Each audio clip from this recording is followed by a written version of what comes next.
Hey guys, I'm fine. And here's just some simple tricks on protecting your jungler. Here are two ways. First way is leashing. The second way is just jungle defense. So leashing is just the act of the solo coming in, doing a hit on blue so that the blue moves around without attacking the jungler for a while, and the jungler can get a few free hits off. So this is me jungling with Nunu. It's a pretty standard path. I'm just going to fast forward it so you guys can see what happens. Basically I finished the blue with less than a bar of HP, and that leaves me really weak. So now I'm going to take blue with a bit of help from LeBlanc, who does a leash from mid. I fast forwarded a bit too fast, but if you look at the HP difference, I'm going to end up with at least 3 bars. Jungle defense is just protecting your jungler early on in the game so that he doesn't get invaded before the game even starts. So here's a few ways to defend your jungler. So blue is going to be a pretty popular place to start. A lot of junglers will rely on blue to jungle because it allows them to use their skills faster, and it gives them mana to use their skills. Protecting blue is pretty important. So to protect blue, there are 2 entrances. This one and this one. No one's really going to come in from this one or this one. So these 2 are the main ones that need to be protected. Usually the top solo, I get them to stand around here. It prevents people from coming in from here, and usually if, I guess, top wants to come down and gank, this is a pretty good spot to watch from. Another good spot is for the mid solo, and the mid solo should usually stand in here. It gives them sight from this entrance, as well as this entrance, and it pretty much warns the blue, or the person taking the blue, when someone's going to attack them. So this is one of the spots that I see a lot of people stand in. I don't think this is a very good spot.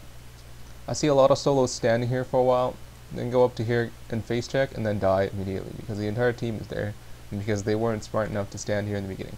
Always stand here. Never stand there. It's like, what can you really protect here? Like, nothing. Another bad spot to stand is actually directly in the blue. Why is because a lot of counter junglers will, such as supports like Janna, will carry clairvoyance.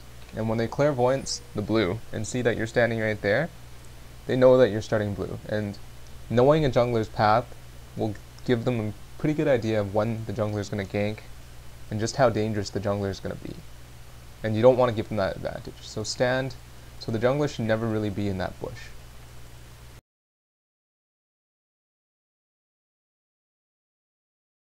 So Wraith Defense. I know Wraiths seem pretty minimal to junglers, but it's actually huge. As you can see, this big blue Wraith here, a lot of early game people will come here and smite the blue.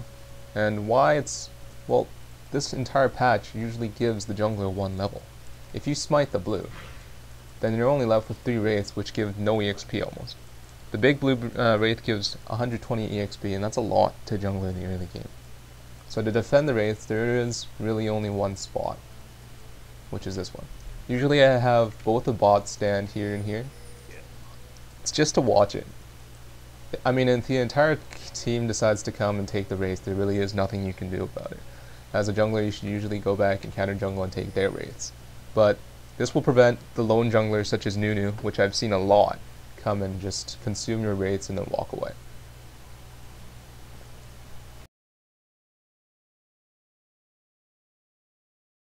So watching red. Red isn't a place that a lot of junglers will start.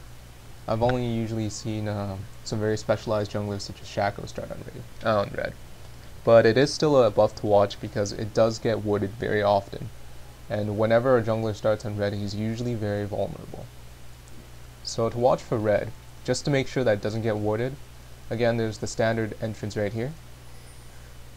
That just prevents people from walking in here and then warding down right in the red bush. There's also directly in the red bush right here. And there's also this bush right here. Those are all places that people can stand to watch out for the jungler. So some bad places. This one. I don't know why people stand here. It really doesn't do anything. If someone places a ward here, you can't seal it. If someone tries to attack you, you have a long way to run. And it basically accomplishes nothing. There's no point in standing in this bush. As well as this one. Solos tend to take this spot for, I don't know what. Thanks for watching my video. If you like it, please leave a comment. You don't have to subscribe, but it'd be nice if you did. Thanks. So this is a horrible spot to stand.